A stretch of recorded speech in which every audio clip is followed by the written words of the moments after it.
This is where it gets frightening. Well, it's tied up with depopulation, right? You have this being sort of the new path of eugenics. And so, I don't think these people ultimately care about, how many people are left, right? Smart and right. Well, eugenics is... you.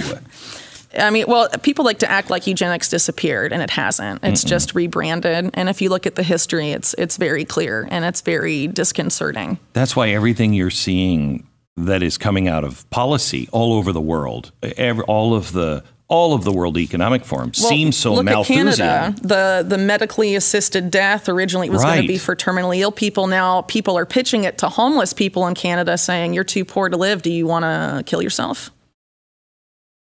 How do we not remember what happened last time?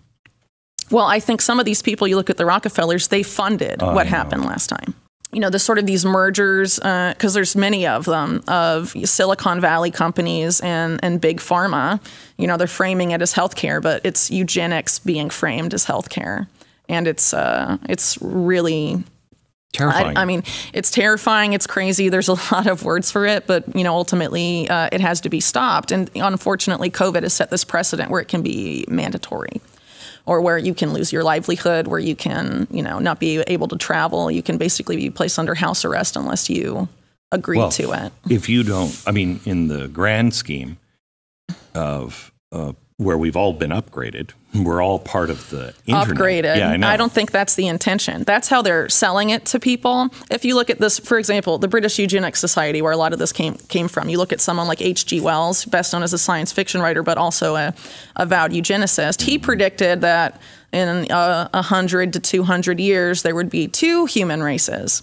There would be the upgraded, augmented elite who were intellectual and attractive and, were the ones that did everything. And then a dwarf-like, troll-like, squat underclass that eats bugs. And, for people that have been paying attention, it seems like, they're selling this as one way. It's all going to be a utopian